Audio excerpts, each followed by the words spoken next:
कई तरह के सवाल है, लेकिन बड़ा सवाल पाकिस्तान की क्रिकेट टीम पर।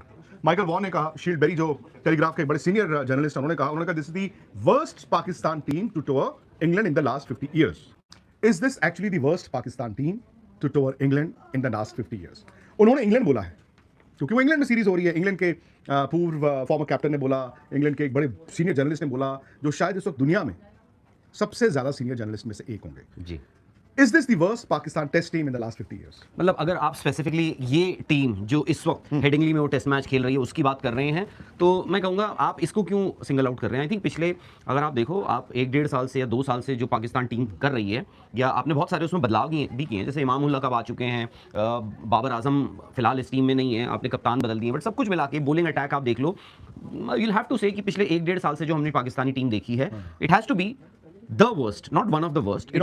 It has to be the worst Pakistani cricket team ever, जो हमने पिछले 1-2 साल से। अब देखो, आप इंग्लैंड गए, आप चलो हार गए, ऐसा नहीं कि इंग्लैंड जाके पाकिस्तान हर बार सीरीज जीतता या था। बाकी टीमें भी जीतती हैं। आप घर पे देखो, आप घर पे क्या कर रहे हो? आप बांग्लादेश आती है, आपको 2-0 हरा के चली जाती है। आप बांग्लादेश जाते हो, आप 2-0 हार जाते हो। मैं हैरान हूं कि आप वेस्ट इंडीज में जाके आपने 1-1 ड्रॉ कर ली वो सीरीज। मैं हैरान हूं कि साउथ अफ्रीका जब पाकिस्तान आई, वो सीरीज भी 2 मैच की 1-1 ड्रॉ हो गई थी। क्यों? क्योंकि जिस हिसाब से हालात चल रहे हैं, ऑस्ट्रेलिया आई, ऑस्ट्रेलिया आपको मारकर चली गई, बांग्लादेश आपको हरा कर चली गई। 2 सीरीज साउथ अफ्रीका और वेस्ट इंडीज जो है वो आपने ड्रॉ करी है घर पे। That's all. आप अगर देखो पिछले 20 मैचेस, अगर मुझे सही याद पड़ता है, क्योंकि पाकिस्तान के जो लास्ट 20 टेस्ट मैचेस हैं, उसमें से आई थिंक आपने 4 जीते। राहुल, आपने इंग्लैंड की बात की। इंग्लैंड एक ऐसा वेन्यू था, शायद इसीलिए शील्ड बेरी और माइकल वॉन ने इंग्लैंड की बात की स्पेसिफिकली। और देखिए, आप जब ऑस्ट्रेलिया जाओगे या इंग्लैंड जाओगे या कोई बड़ी जगह जाते हो, सेना कंट्रीज में स्पेशली सब कॉन्टिनेंट की टीमें जाती है, तो उनको ना वहां पे असेस किया जाता है।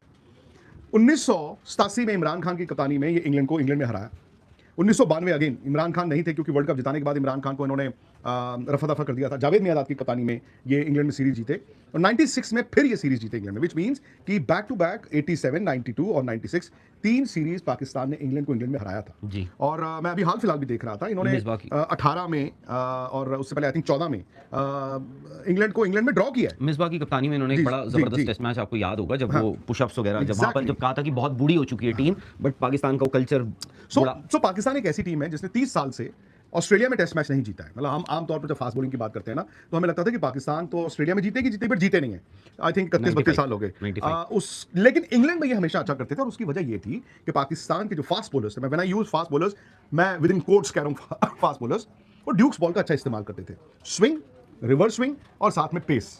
अब ऑब्वियसली वो करते करते क्या हुआ, वसीम अकरम, जैंदी वका यूनिस, ये आकिब जावेद, शोएब अख्तर, इनके बाद भी एक जनरेशन आई, मोहम्मद आसिफ आए, मोहम्मद आमिर आए, वहाब रियाज आए।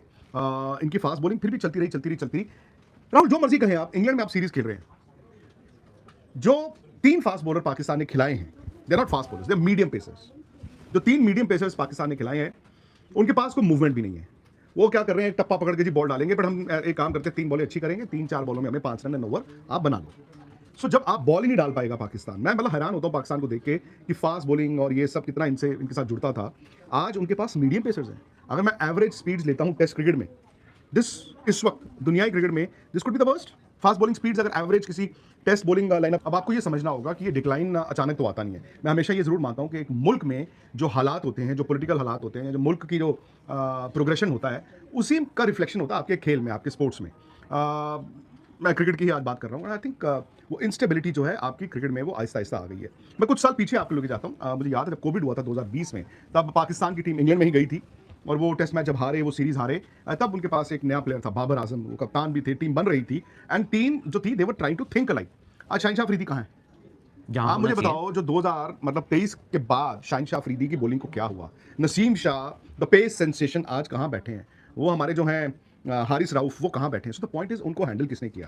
भाई राहुल द्रविड़ थे ना 2022 में ही, जो दुबई में एशिया कप था ना, दुबई में क्या था वो? आईपीएल नहीं 2022 में जब एशिया कप था, वहां पे इंडिया फाइनल नहीं खेला। मुझे लगा आप बोल रहे हैं वर्ल्ड कप T20 से कोच अपॉइंट करने के लिए राहुल द्रविड़ ने बोला था ना कि फास्ट बॉलिंग अटैक के बारे में। आई थिंक मैं आपको एक बात बताऊं, टेस्ट क्रिकेट तो has been a terminal decline for Pakistan कई सालों से, बट ये टीम क्या थी, ये T20 में अच्छा कर रही थी। भाई T20 में इन्होंने 2021 का सेमीफाइनल खेला वर्ल्ड T20, 2022 वर्ल्ड T20 का फाइनल खेला था इन्होंने। बट हुआ ये है कि 2023 वो एशिया कप उठा के देखें, वो 50 ओवर का, एंड उसके बाद से ना वनडे, ना T20 और टेस्ट मैचों में तो खैर वो बद से बदतर ही हुए हैं। वहाँ पर एक बड़ी बात क्या हुई, पहले ना शायद उनके पास एक कप्तान था बाबर, उमर थी, एंड साथ-साथ टीम बन रही थी। फिर वो पाकिस्तान क्रिकेट बोर्ड ने किया या जो भी हुआ, एक को कप्तान बना के एक को हटा दिया, फिर उसी को वापस ले आए, फिर किसी और को बना दिया, फिर उसको वापस ले आए, फिर किसी और को बना दिया। इसमें क्या होता है, आपकी टीम बट भी जाती है। आई थिंक स्किल की कमी है। उरूज जो कि कमेंट्री कर रही हैं पाकिस्तान से, उरूज मुमताज। वहाँ पे गई हुई हैं, उन्होंने कल बोला कि पूछा कि यार आपके पास तो फास्ट बॉलर्स होते थे पाकिस्तान के पास, ये मीडियम पेसर्स कहाँ से लेके आ गए हो? मतलब 37 साल उम्र है, 37 साल 34 साल ये उम्र है दो फास्ट बॉलरों की। एंड बाय द वे ये 34 और 37 जब मैं कहता हूँ, पाकिस्तान के प्लेयर की उम्र है 37 और 34, सो आप कम से कम 2-2 साल उसमें भी ऐड कर लें, बिकॉज हम सबको पता है सब कॉन्टिनेंट में क्या होता है। तो वो तो फील्डिंग में दिखता है ना, बिकॉज अब्बास इंग्लैंड में काउंटी क्रिकेट खेल रहे बड़े साल से और आपको लग रहा है, बट टेस्ट क्रिकेट ना चेंज होती जा रही है। 120-22 पे आप कितना, और पाकिस्तान को मुझे ये भी लगता है राहुल, मतलब आजकल तो यार बच्चे बच्चे को वेदर ऐप पता होता है। England is going through a drought. England में एक ड्राउट है, मतलब इतनी गर्मी इंग्लैंड में मतलब कंसिस्टेंट बेसिस पे कब हुई थी आखिरी बार? आप देखिए ग्राउंडों में जो घास है उसका रंग हरा नहीं है, वो ब्राउन है। मैं टेस्ट क्रिकेट के ग्राउंडों की बात कर रहा हूँ। सो आपको मालूम है कि भाई ये कंडीशंस जो हैं, ये ऐसा नहीं है कि कोई भी राहुल रावत भागे या विक्रांत गुप्ता भागे, बॉल फेंक देंगे ड्यूक्स का और बॉल सीम होना शुरू हो जाएगा, तैरना शुरू, ऐसा नहीं होगा। तो शायद उनकी फास्ट बॉलिंग की चॉइसेस भी गलत थी। ऊपर से मैंने जो उम्रों की बात की है, तो उरूज ने ये कहा बाबर को, उन्होंने कटघरे में डाला। उन्होंने कहा कि बाबर जब कप्तान थे तो वो कहते थे जी सीधी सीधी सपाट सड़कें बना दो, बैटिंग पिचेस बना दो, and he killed fast bowlers. ये आप मानते हैं इस बात को?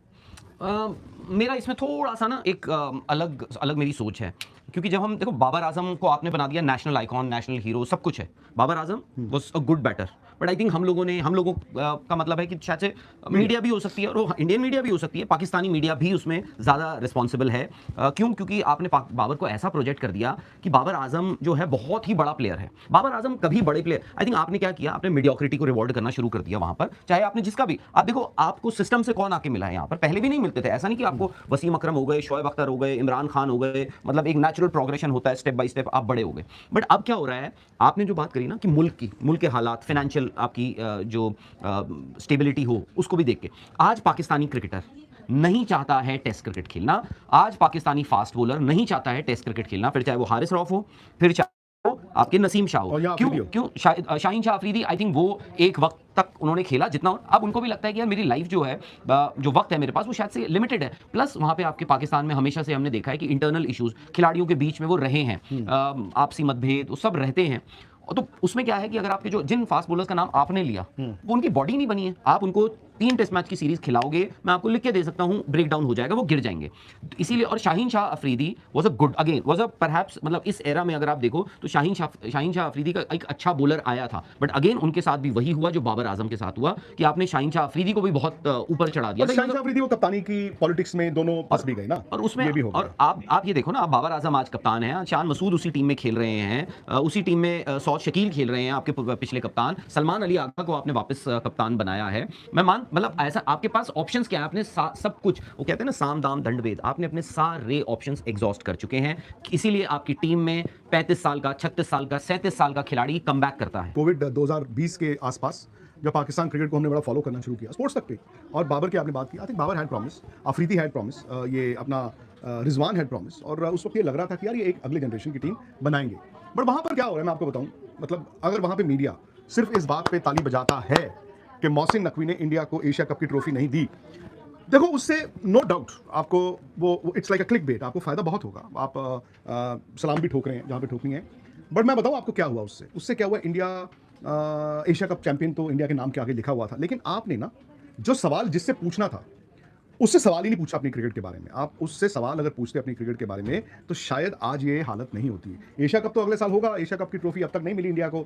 एशिया कप भी है इस अगले महीने। हाँ, नहीं इस महीने ही है मेंस एशिया कप की बात नहीं, तो ट्रॉफी तो उसमें मिलेगी वो, अब चलो हाँ वो तो मिलेगी अगले साल, ये जो ट्रॉफी दुबई में रहेगी, मैं उसकी बात कर रहा हूँ कि वो ना, मतलब अगर इंडिया ने भी, मुझे लगता है उस दिन शायद थोड़ा सा जिसकी जरूरत नहीं थी कि जी हम नहीं लेंगे, और मोहसिन नकवी ने कहा मैं दूंगा नहीं, और जो उसके बाद हुआ, आई डोंट थिंक बड़े क्रिकेटर, मैं इंडिया की बात करता हूँ या एक बड़ा ऑफिशियल अपने आप को जो पीसीबी कहता है, वो इस तरह की हरकत करता है। उससे क्या हुआ, उससे उन्होंने अपने मेन मुद्दों से आप लोग जो पाकिस्तान में बैठे उनका हाल जो वो है क्या कहते हैं थॉट्स, वो डिफ्लेक्ट कर दिए। आप लोग तालियां बजाते रह गए, वाह क्या बात है, नहीं दी तुम्हें ट्रॉफी। हमने भी कहा यार ये ट्रॉफी क्यों नहीं मिल रही है, हमने कहा यार हम चैंपियन तो हैं। And I think this is called natural progression. सोच जहां पर सवाल वहां पे क्रिकेटर्स को उठाने चाहिए थे या मीडिया को उठाने चाहिए तो उन्होंने नहीं उठाए। हमारा कुछ नहीं जा रहा। आपने इमरान खान की बात की, बल्कि मैं ये कहता हूं इमरान खान के बारे में जो इस साल फरवरी में लेजेंड्स ऑफ द गेम दुनिया की क्रिकेट के बड़े बड़े कप्तानों ने चिट्ठी लिखी थी। उस चिट्ठी में यही लिखा था कि हमें नहीं पता कि लीगल केस क्या है क्या नहीं है, बट ह्यूमैनिटेरियन ग्राउंड्स पे आप अपने इतने बड़े आदमी को यार कम से कम मेडिकल अटेंशन तो दे दो। ये चिट्ठी इतने लिखी बड़े नहीं, सबसे बड़े है ना, आदमी। वो मेडिकल अटेंशन तो दे दो। क्या उसमें किसी पाकिस्तानी क्रिकेटर का नाम था, किसी पाकिस्तानी कप्तान का नाम था? क्या आपने सुना है लंबी लंबी बातें किसी ने की हों कि आज मैं जा रहा हूं प्रोटेस्ट करने, क्योंकि यार उनको एटलीस्ट मेडिकल अटेंशन दो। हमें अगेन मुझे नहीं पता लीगल केस क्या है क्या नहीं है, करप्शन के केसेस हैं। जो भी है वो सही है गलत है, I don't know, and I it is मेरा प्रेरोगेटिव भी नहीं है, मेरी इतनी समझ नहीं है, बट यार मतलब कुछ आया नहीं तो अगर डर के रहोगे तो फिर यही होगा। सेकेंडली मतलब आई विल बी सरप्राइज कि पाकिस्तान कोई ऐसा करिश्मा कर दे यहाँ पे इस टेस्ट मैच में कि अभी 2 सेशन का खेल है, वो 179 रन अभी भी पीछे हैं, 7 विकेटें हैं उनके पास, कि मैं तो इसको करिश्मा मानूंगा कि अगर ये मैच को चौथे दिन ले गए, मैं रिजल्ट की तो बात ही नहीं कर रहा, मैं चौथे दिन ले गए, बिकॉज यार जो मर्जी कहो इंग्लैंड की टीम भी कोई बहुत बड़ी टीम नहीं है। इंडिया पिछले साल गया, Rahul had gone there to cover the series, और मेरा ये खुद मानना था कि यार इंग्लैंड की बॉलिंग तो बड़ी मतलब यार, क्योंकि उसमें जोफ्रा आर्चर सारे टेस्ट मैचेस के लिए अवेलेबल नहीं थे। तो हमने भी कहा कि चलो इंडिया 2-2 ड्रॉ तो कराया, बट अंदर से ये लग रहा था यार इस टीम को तो मारना था यार। आज थोड़ी सी बेहतर हुई होगी उनकी टीम, थोड़ा तजुर्बा आया होगा। अगेन आप देखो बेन स्टोक्स भी नहीं है, तो ऐसा नहीं है कि इंग्लैंड क्या कर रहा है, बट अगर इंग्लैंड से आवाज ये आ रही है कि the worst Pakistani team in 50 years must be true, and मतलब अगेन बाबर ही हैं जो इस मैच में नहीं खेले, वो पता नहीं अगले मैच में भी खेलेंगे कि नहीं खेलेंगे, सीरीज में कोई मैच खेलेंगे कि नहीं खेलेंगे, बट द फैक्ट इज कि इस वक्त Pakistan is staring at a humiliating defeat, और not for the first time. हाँ, एंड वहां पर अभी भी क्या हो रहा है, क्योंकि आपने जब तक क्रिकेट में ध्यान नहीं देना तो आपका भला नहीं होना। जैसे ये फिर से कप्तानी तीसरी बार चौथी बार, मैं खुद मानता हूं कि भाई ये टीम में divide and somebody else will rule वाली बात कर रहे हो। तो मैच शुरू होने वाला है, क्या प्रेडिक्शन आपकी इस सेशन के बारे में? क्या प्रेडिक्शन क्या करनी है इस पे? इस सेशन में मैच खत्म हो सकता है या तीसरे सेशन में जाएगा? चलिए मैं आखिरी सवाल ये पूछ लेता मुझे लग रहा है कि तीसरे सेशन ये हो सकता है, ये सेशन ही एक्सटेंड कर दो आप, हूं। ओके, ऐसी भी नौबत तो आ सकती है। बट ठीक है, मतलब पाकिस्तान के लिए ऐसा नहीं है कि कोई बहुत बड़ा सरप्राइज होगा यार। आप बांग्लादेश को घर पे बुलाकर आप सीरीज हारे हो, आप बांग्लादेश गए वहां आप सीरीज हारे हो, तो ऐसा कोई नहीं रिजल्ट है। बाकी ये होता है ना कभी कभी अचीवर्स जो होते हैं एक सेटअप में अचीवर्स हैं, उनके मन में फिर भी थोड़े बहुत मनभेद हो। और यार आपके मन में मतलब कहाँ से कौन कि जी वो बड़ा ना हो, वो बड़ा ना हो, ये ना हो, सबकी आपसी में दुश्मनियां अगर हैं और लड़वा दो। तो मतलब मेरे को ये समझ नहीं आता किस बात पे लड़ रहे हो। 40-40 की एवरेज लेकर सब लोग घूम रहे हैं, 1700, 1800, 1900, 2300, मतलब क्या आपके टेस्ट रन हैं ये सब ने 25-25, 40-40, 30-30, 35-35 टेस्ट मैचेस खेले हुए हैं। मतलब आप, और अब देखो ये अजान अवैज इनको आप लेकर आए हो एज ओपनर, ठीक है। अब कोई कहेगा कि कल को जब बाबर आजम आ जाते हैं, अगर सेकंड टेस्ट मैच में आ जाते हैं तो क्या होगा, किसकी जगह खेलेंगे वो? तो क्या ऐसा होगा कि आप अब्दुल्ला शफीक को एज ओपनर ही भेज दो, अजान को बाहर कर दो, या कुछ भी बदलाव कर दो? आप बहुत सारी चीजें, अब देखो आपको याद होगा सैम अयूब पे बड़ा अभी भी T20 में यार कर रहे हो आप उन पे इन्वेस्ट। 24 में आए थे, मुझे याद है ऑस्ट्रेलिया का वो दौरा, मुझे आज भी याद है, मैंने ट्वीट तक किया था कि यार बड़ा प्रॉमिसिंग लग रहा है मुझे ये लड़का। मेरे ख्याल से वो 2024 में उन्होंने अपना करियर शुरू किया टेस्ट का, 2025 में उनका टेस्ट करियर खत्म हो गया। बट ये पाकिस्तान है, जब हम बोलते हैं कि टेस्ट करियर आपका खत्म हो गया तो खत्म नहीं होता है। हो सकता है कि भाई 36-37 साल की उम्र में उनका भी टेस्ट करियर दोबारा रिवाइव हो जाए कभी, क्योंकि अभी तो बहुत 10-15 साल है। हो सकता है आप ये टेस्ट कर रहे हो, फिर किसी को निकालोगे, फिर कोई आएगा, फिर किसी को निकालोगे, फिर कोई आएगा। बट प्रॉब्लम ये है आपका सिस्टम जो है वो कोलैप्स कर चुका है, या फिर उस सिस्टम में लोग नहीं है। आपको वही चाहिए, यस मैन बहुत सारे चाहिए। मैं इसीलिए कह रहा हूं ना, बाहर बैठ के हर कोई बात करता है। आप देखो पाकिस्तानी जो क्रिकेटर्स हैं, फॉर्मर क्रिकेटर्स हैं या जो एक्सपर्ट्स हैं, हर कोई बोलता है बाहर जाकर कि यार ये नहीं है, वो नहीं है, फलां। बट आप मुझे उस शख्स का नाम बताइए जो उस सिस्टम में नहीं रहा है, उस शख्स ने उस सिस्टम में बदलाव लाने के लिए क्या किया है, या फिर उस अभी तो देखो फिलहाल आकिब जावेद के अलावा कौन है?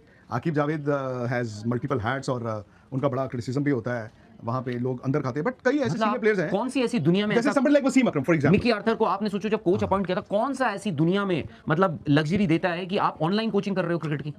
मिकी आर्थर के वक्त नहीं देखो, जैसे वसीम अकरम ने एक बात बोली, उन्होंने कहा यार मैं जहां पर इज्जत नहीं, कभी उस सिस्टम में नहीं जाऊं। तो कभी कभी ये भी होता है कि आप अगर बड़े नाम रहे हों तो आप कहते हो कि यार मैं अपने मुंह पर कीचड़ नहीं हूं। प्लस जब आप अपने मुल्क, मतलब अगर आप पाकिस्तान में नहीं रह रहे हो, पाकिस्तान से बाहर है, तो इट आल्सो बिकम्स इजी। दूसरी बात, व्हाई शुड आई गो? मैं अपनी बेइज्जती क्यों करूं? मैं अपने हाथ में अपनी इज्जत है, तो मैं अब क्या होता है ना, जो मीडियम लेवल के नीचे होते हैं उनको लगता है ठीक है, everybody has the right to earn money, और वहां पर आप बदल नहीं सकते ना सोच। आपने कहा कि 3 टेस्ट मैच, मैं कहता हूं एक टेस्ट मैच में 50 ओवर फास्ट बॉलर को डालने पड़ जाएं, वहां पे डालने पड़ जाएं। उम्रें कुछ नहीं थी, मैं इससे पिछले जनरेशन के फास्ट बॉलर्स की बात कर रहा हूं। बट गली मोहल्ले में जाके आप दुनिया की, मतलब किसी गली मोहल्ले की लीग्स में जाके आप 20-20 ओवर की खेलोगे, obviously to earn money, and इसमें मैं ब्लेम नहीं करता, लेकिन वो गली मोहल्ले की लीग्स खेल खेल के आपके जो घुटने हैं ना, जो आपके क्या है, गोडे जवाब दे चुके हैं, तो दैट इज ऑल्सो आप ये देखो ना, मैं एक दिन वो मोहम्मद रिजवान मैच खत्म करते हैं हेलीकॉप्टर पकड़ के, वो बांग्लादेश प्रीमियर लीग या फिर वो लंका प्रीमियर लीग में पहुंच गए, वहां पर उसकी इतनी बड़ी खबर बन गई, व्हाट अ कमिटमेंट, क्या कमिटमेंट दिखाया ये वो सब। मतलब आपकी क्रिकेट कैसे सुधरेगी जब आप अच्छी क्रिकेट नहीं खेलोगे, अच्छे क्रिकेटर्स के साथ नहीं खेलोगे, बीपीएल एंड आप लंका प्रीमियर लीग, तो यार मतलब दुनिया जहां को पता है कि ए उसकी क्वालिटी क्या है, बी वहां होता क्या है, तो वो सब चीजें हैं। और मैं वसीम अकरम की जो बात, वसीम अकरम देखो ऑस्ट्रेलिया में रहते हैं, वो शायद से फिर भी, और प्लस उनका स्टैचर ऐसा है, वो फिर भी थोड़ा बहुत बोल सकते हैं सिस्टम के लिए। वहां पे बहुत सारे लोग हैं ऐसे, और जो भी थोड़ा बहुत खराब बोलेगा उसको नौकरी रख लो, ये होता है बाकी लोगों के साथ। तो क्यों आपको वहां रहना है, रखना है सबको, या थोड़ा बहुत कोई अच्छा बोलेगा तो उसको भी रख लो।